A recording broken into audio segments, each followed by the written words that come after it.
Thank you for being here this morning. You're welcome to the 7th Nigeria Family Planning Conference 2022. I join the Honorable Minister of Health to warmly welcome all our esteemed guests to this opening ceremony of the 7th Nigerian Family Planning Conference. The Nigerian Family Planning Conference is a biennial event that brings together experts, partners, policymakers, and other stakeholders to discuss and share experiences on the progress made and to chart the way forward towards improving the existing situation of FPA in Nigeria. The goal of this conference, the 7th conference, is to increase access to equitable, quality, and innovative family planning information and services in Nigeria. And the main objective of the conference is to conduct stakeholder dialogue and experts discuss on increasing investments, accountability, and access to quality family planning services. We are here today, all partners, all development partners, government, and all our family planning advocates are seated in one room. This is where the discussions should happen.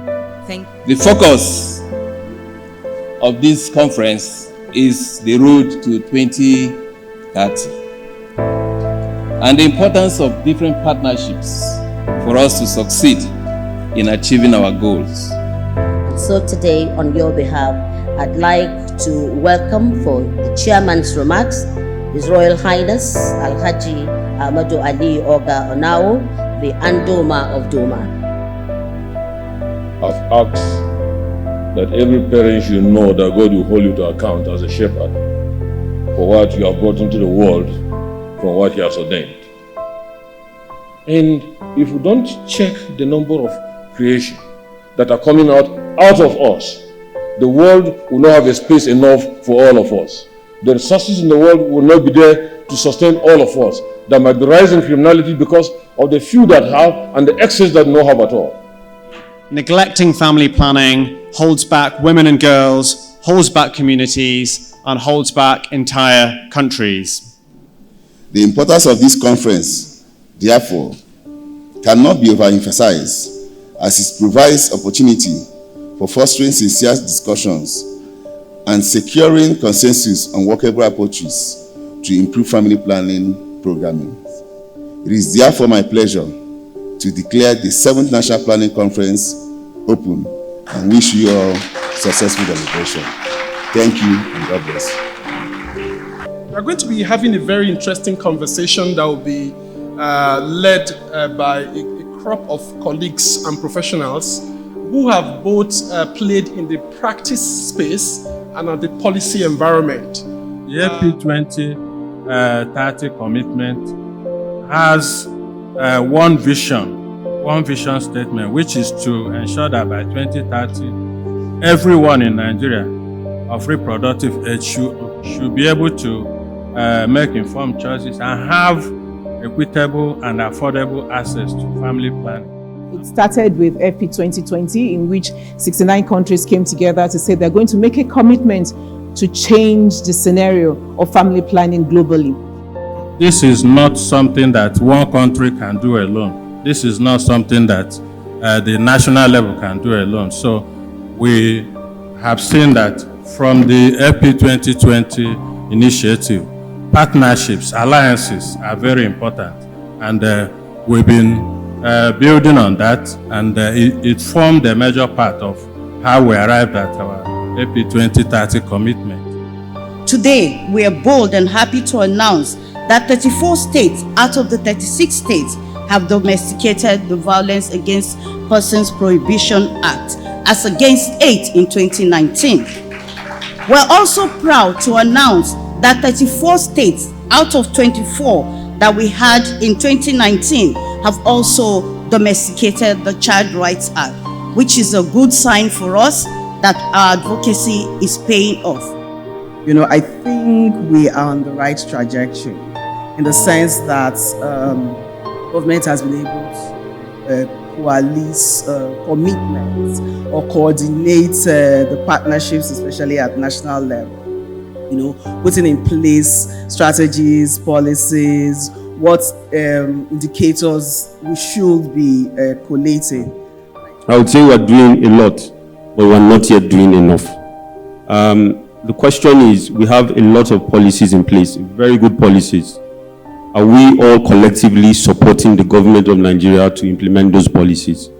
If we develop these policies collectively, it is also our responsibility to implement those policies collectively. And one of the key things I have taken away from here is getting the leadership of the federal ministry to see how we can begin to manufacture FP products. A lot of demand has been created and we are beginning to have lots of stockouts. Everybody says accountability all the time, and we keep focusing only on government. There is also a donor accountability framework. There is also a NGOs and civil societies accountability framework, including the international development partners who are IPs of donors. So in that way, we make sure that everybody is held accountable for whatever you're supposed to do. Family planning is about health, but it isn't just about health. It's about development. It's about women's empowerment. It's about